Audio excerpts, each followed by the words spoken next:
kitabu de babu 16 deftere dimmere nden dambugal 17 bangal fi sujudi tilawati no yewta en fi sujudeje jangugol alquran wa min as-sunani no jeya e sunna on sujudu tilawati sujudeje jangugol alqur'ana summiya bidhalika de innirama sujudu tilawa de wi'irama nde inde min idafatil musabbibi sabu takkugol ko sabimbinakon lissababi wonande sababu on sabu takkugol al musabbibi ko sabimbinikon lissababi wonande sababu on li anna tilawata sabu no jangin alqur'ana on sababu hu ko duwoni sababu sujudere nden fawa sujudere nden sujudun ko sujudu shar'ahu Allahu mutata Allah no sar'ini wa rasulahu en laada makko on ubudiyatan fi dewal inda tilawati ayati sanga jangegol ayaje den wa istima'iha e jentagol de taqarruban ka battagol ilahi faade ka makko kanko Allah subhanahu wa khudu'an e yankinanagol li azamati fi mawningol mo wa tadlilan e hoynugol hoore mum wadugol hoore mum hoydo bayna yadayhi yasa makko kanko Allah wa isannu hino sunnina sujudu tilawati sujudeje jangin o lil qari wonande jango wal mustami e jentido on fu heditido on wa gadaji mal ulama'u kum di jomirabe gande ben hino fottani ala mashru'iyyati e do shar'inane gol e sujjugol wonande wondo jangude on ha hewti ka sujudere woni e wondo jentade jangowo qala ibnu umar sayyidun abdullah ibn umar hino make radiyallahu anhuma kana latiki annabi sallallahu alaihi wasallam yaqra alaina mo jangana ino men asurat ma dum yaqra alaina mo jangaino e tawde amen asuratu suratul fi atawano e der maggol as-sajdatu sujudere fa yasjudu sujja wa nasjuda men sujja ma'ahu wondude makko hatta ma yajidu ha hakke ko tawata men fo men sujje ha tawata hebata ahaduna wobbe amen mawdi'an li jabuhati nukkure ka wallinta tine makko nen sabu ko tay kon fu sujji so sakkitike ha tawata o hebata kanko espace on ka wawata sujjude tine makko nen muttafaqun alayh sabu ko wi ko nelado sujja menen kadi men sujjita e makko tayle ko nelado to wonno jangude kambe ko be jentibe dum do holli ko sunna e hoore jangowo e hoore jentido don wo qala al imam al allamatu ibn al qayyim rahimahullah odo imamuji o maki wa mawadi'u sajadati nukku sujudeje den kander alqur'ana ko buri kon akhbarun ataway ko fi khabar bi mana ko fi qissa ko fi humputugol woni jangede wa awamirun e yamirore khabarun khabar min Allah immorde ka Allah inda sujudi nukku ka sujugol makhluqati tagore makko nde lahu wonande muman ko hubiti aw khususan ma ko herti fasanna ko do wadi si sunnina na littali wonande jango on wasami e jenti don an yatashabbaha de on nandintino to bihim e mabbe inda tilawati sanga jangi makkon ayati sajada ayaje de sujudere woni den e mum aw sama'iha ma sabu jenta golde wa ayatul awamir ayaje yamirde den ay allati den tu'maru yamirade bi sujudi sujjegol bi tariqil ula ila al aranongol wa nabi hurairah yatama aba hurairah marfu'an hadith on ko wada no marfu wo idha qara ibnu adama sibiddo adama jangi as-sajada sujudere fa sajada o sujji itazala shaytan saytane pottoto yabuka o wulla yaqulu inna ya wayla e bone an umira ibnu adama yamirama bi sujudi sujjugol fa sajada kanko doftiki o sujji falawul jannatu hino wodani mo joddi aljanna sabu dum wa umirtu min kam yamirama bi sujudi sujjugol den andi o yamirana sujjugol baba adama o sali den andi ko dum waddi mo e Allah fa abaytu min misali falyannar min kay hino wodani la yite jaka wakkilagol sujjade do sujudeje ka jangugol qur'an ma ka jentagol wondo jangude qur'an on ja ko sabi minanay dum goddo aljanna rawahu muslim ibn majah wa yushra'u ino sar'ina sujudu tilawati sujjugol fi o jangin qur'an fi haqqil qari e haqqe mi mana durwa wondo janguden wal mustami e jenti don wa huwa alladhi kun woni on yaqsidu eɓɓindaniɗo fanditaniɗo awlitaniɗo al istimaa jentagol lil qira'ati wonande jangin o ɗo ɓaytun o eɓɓani o awlitanike jentagol wonɗo jangude o haray no waɗɗi haray ko sunna e makko sujjugol. wa fi hadis ibn umar ari sabu ko ari kon e hadis abdullah ibn umar ko maki kon kana nabi lati ka nabajo Allah sallallahu alaihi wasallam yaqra alaina e mo jangayno e tawde amen asurata simore fi hande won e der mudum asajjata to sujudere fa yasjudu sujja wa nasjuda menen kadi min sujja ma'ahu wondude e makko fa fi woni en dun don dalalatun dalil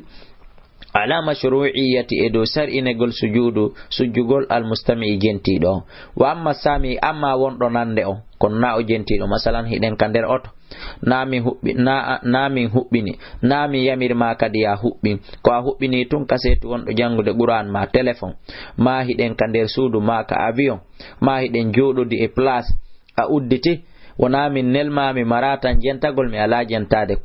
kono noon kona jangede kon miɗo nande ko ɗo wiyete wonɗo nande wona jentiɗo e wonɗo nande wona gotum wa huwa alladhi ko woni on lam yaqsudu mo fandanaki awlitanaki al istimaa jentagol kono lahimo nande oɗo sewtama ka sujudere wonɗo jangude on sujji ma wonɗo jentade on sujji kanko wonɗo nande on fala yushra'u sar'inaka fi haqqika haqqe makko kanko ka gebal makko waɗaka sunna e hoore makko sujudu tilawati sujjugol fi jangi on so heɓi feere non o sujjino laba kono kanko bi mana na haqqe e hoore makko on woni haqqe e hoore ɓeeɗaɗi ɗo en faami ka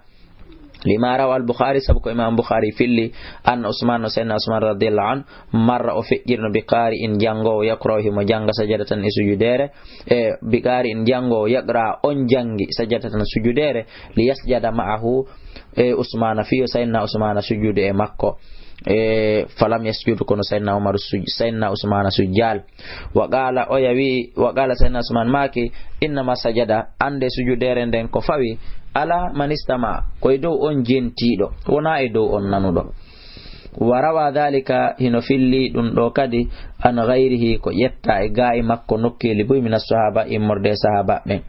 wa sajadatu tilawa sujudeje jangin on wal qur'ana e jangin on al qur'ana on ko ɗe woni e muɗum fil araf ka suratu araf wal ra'd wal nahl wal isra'i wa maryam wal hajj wal furqan wan naml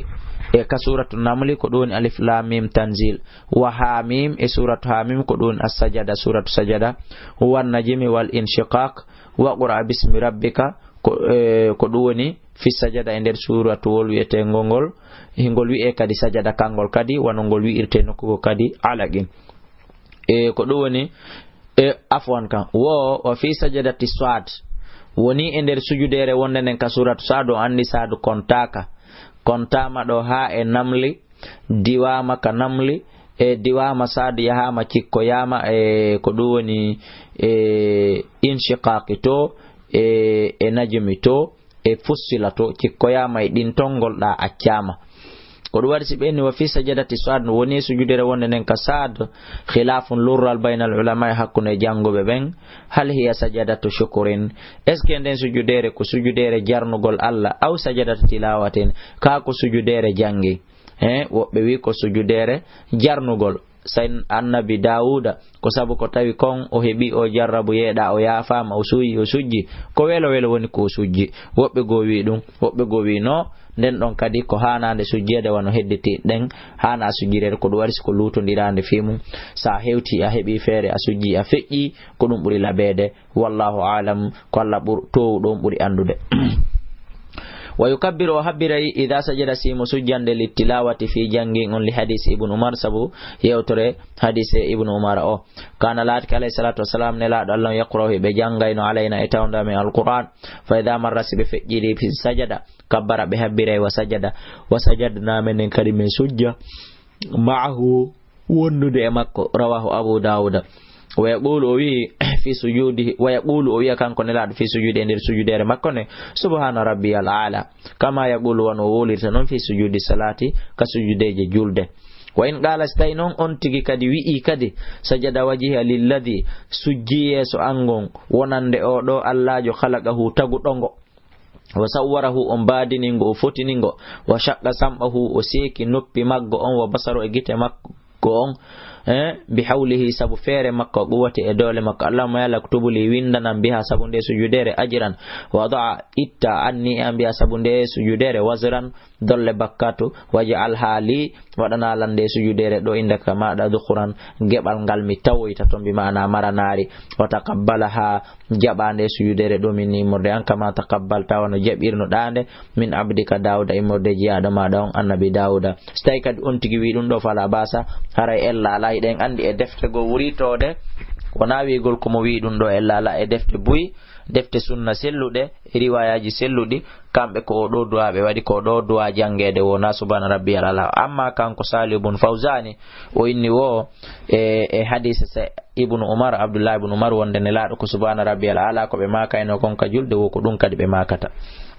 wal ityan bis sujudi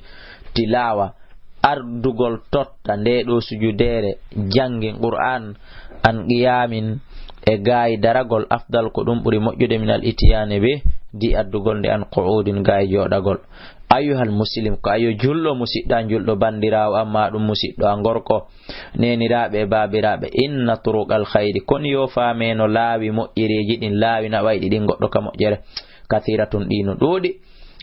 ko wonda jangude alqur'ana ko dum tun ko laawol nabaygol makka aljanna ko laawol mojjere no yilti alla dubuli don keri der ton kadi laawoy wan on sujugol tilawa e ko nandita tay dum fa alayka no fayma ko ay musiddan jenti do tafsir an do ino fayma bil jaddi tinnagol wal ijtihadi e hittingol fiha e fi nde do sujudere e di do laawi mo yereji wal ikhlas e labbinangol Allah fil qawli e nder